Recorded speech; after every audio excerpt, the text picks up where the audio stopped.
Hi, I'm Dan Lavelle, here to interview CPA Brian Lavelle. Hi, Brian. Thanks for interviewing with us, and I'm just here to ask you a couple questions about being a CPA and your career as a CPA. So, to start off, what does CPA stand for, and what are the steps to becoming one? CPA stands for being a certified public accountant, and there's a few steps that you need to go through in order to become a CPA. One, you must meet a certain educational requirement. Um, Second, you must pass the CPA exam, and then you must have a certain amount of experience, typically about 3 years in a CPA firm, and about 2,000 of those hours at the CPA firm need to be in audit and financial reporting. So, how many years of college are necessary to become a CPA?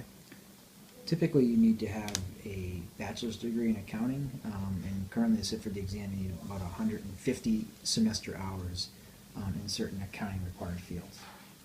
So, does your degree have to be specifically in accounting? Well, that's changed over the years. My degree in accounting, when I took the exam, degree in accounting wasn't required to sit for the exam. You could just have certain accounting requirements met in order to sit for the exam. I have an accounting degree, and currently you do need an accounting degree to sit for the exam. And so, what does this CPA exam involve? Well, CPA exam has changed, also changed a little bit over the years. When I sat for the CPA exam, it had four parts: business law and professional responsibilities, auditing, accounting and reporting, which included taxation, managerial and government accounting, and financial accounting and reporting. Um, the exam today is slightly different, also has four sections, but they're broken out a little different: auditing, business environment, financial accounting, and regulations. So, how difficult is this exam? How many CPAs roughly are there? Um, it's somewhat of a difficult question to answer, but I think it's somewhat difficult. I think it requires a lot of hard work and dedication. I was fortunate enough I was able to pass the CPA exam, all four sections on my first sitting, um, and I believe there's somewhere around 600,000 CPAs in the United States. So, what made you want to be a CPA? Uh, I guess like any career that people choose, I was interested in the general area. I was interested in business. I took a few accounting courses and became more interested, and then was able to meet a few people that were CPAs, and I thought it would be a good career path. So, what are the benefits of going through this exam and becoming a CPA? Um, I think there are, a lot of benefits. I think, I guess to note a few, I think is by being a CPA and being an accountant in the business field, you get a certain amount of professional distinction among other accountants. Second, I feel it helps in career and professional advancement because I think it's the CPAs are respected and viewed positively as to kind of a positive view and professional credibility. Do these benefits as a CPA ever expire? Do you have to get them renewed? Uh, yes, my CPA license needs to be renewed every 2 years. In order to renew the license, I have to have at least 80 hours of professional continuing education, along with the basic application and renewal process. Is it harder to make it as an accountant without having a CPA like application? Um, I guess there are a lot of very good accountants that are not CPAs. I feel the combination of professional experience and education to become a CPA, offers a significant, benefit, and I think it's worth the effort. And I'm not sure I'd say it's harder to be an accountant relative to a CPA, but I feel that being a CPA has allowed me to be a better one. So, what was your first accounting firm as a CPA? Uh, I worked for a couple different accounting firms. I guess they kind of quite different, I guess, from the types of firms that I worked for. One small local firm by the name of Kellum Goodman and Company, which is a smaller firm. Then I worked for a multinational worldwide firm named PricewaterhouseCoopers.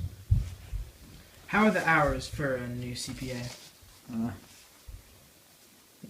that can vary a little bit. I guess I can talk a little bit about my experience.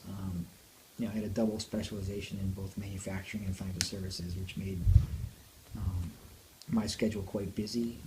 typical schedule from October to April. I would work between 50 and 70 hours a week, and occasionally more. So, what is the role of a newcomer at a firm? The newcomer of a role, typically like any new person to in any business, you typically get the less complex assignments. Although in a public accounting firm, it's a fairly professional and competitive environment, and the learning curve is quite steep. So you can often progress very quickly if you're willing to work hard and you're a quick study or quick learner. Sometimes you're often given responsibilities that might be beyond your abilities at the time, because there's a lot of work that needs to get done in the office, and some people, it becomes a good opportunity to grow professionally quickly. So, how has your role changed from these simple jobs as you've progressed in your career? My role has changed quite significantly during my career. I no longer work as I started off in public accounting. I no longer work in public accounting. I work in private industry. Since I left public accounting, I've held roles as accounting manager, controller, vice president of finance, and CFO. I'm currently a CFO, and and in my role as a CFO, I'm actually working with a public accounting firm on my company's audit. So, what is your role today as a CFO? Today, I'm a CFO of a $300 million private equity-backed company. Typically, that's my experience. I work with venture-backed and private equity-backed companies. And what are some of the more challenging things a CPA has to deal with in their line of work? I've seen quite a few different challenging things. I was trying to narrow it down a little bit as far as I've done things from. I've discovered employee frauds while I was in public accounting. That's obviously a very difficult thing to deal with when someone's stealing from a company. I've dealt with financial turnarounds, turning around companies that are financially distressed or bankrupt, and then buying and selling companies typically tend to be more challenging things to deal with. So, did you discover any shady practices while working at accounting firms? I personally have been fortunate to work with people in the companies I've been at with a high level of integrity, and I've not seen, I guess, personally inappropriate dealings in the companies that I've worked with, which sometimes you may have read about in the newspapers. It does happen. However, I've been part of discovering, investigating embezzlements and fraudulent financial reporting at clients of mine while I was working in a CPA firm. So, how many different businesses have you worked for as a CPA? I've worked in 2 public accounting firms, 2 CPA firms, and I've worked in 4 companies in private industry. Since I work for a private equity-backed and venture-backed company, I typically work with more companies than most people in their career, because I typically help build the company, transition to new ownership, and then I move on to a new role. And what type of businesses have you worked at, both big and small? I've worked for a little bit of mix of both. I've worked for some larger companies, but my expertise is more working with smaller and medium-sized companies and helping position them to grow. I've worked with companies as little as 50 employees and as much as 2,500 employees, typically private companies. I've also, I guess when I was in public accounting, I worked for a worldwide CPA firm that had over 50,000 employees worldwide. So, how does the accounting process differ from big to small businesses? I think the general nuts and bolts of accounting are similar between big and small companies. I think maybe some of the significant differences to note between big and small companies may be the required amount of procedures needed in large companies to maintain adequate control over the processes, while smaller companies' procedures can be less documented and a little bit more flexible while still maintaining control. The size of teams, the number of locations, the number of transactions can also be dramatically different between organization size. I've had teams as small as 4 or 5 working for me, and as large as 50 in and sometimes those 50 people might be spread across, 4 or 5 different countries. So, how would you say your accounting experience has helped you in day-to-day life?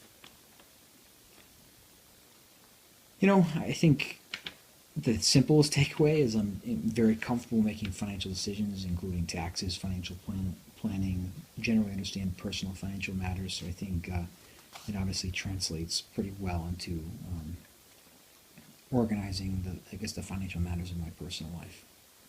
So, with all these benefits, would you recommend someone to become a CPA? Well, I think like any career, I think it's a personal decision. I think the most important decision in choosing a career is finding something that interests you and you feel that you're good at. If either one is missing, your success tends to be somewhat limited. So if you're interested in accounting or business and you have the aptitude for accounting, I would highly recommend becoming a CPA. All right, and that's all I have for you today. Thank you for interviewing with me. Thank you, Dan. It's been a pleasure. Have a nice day.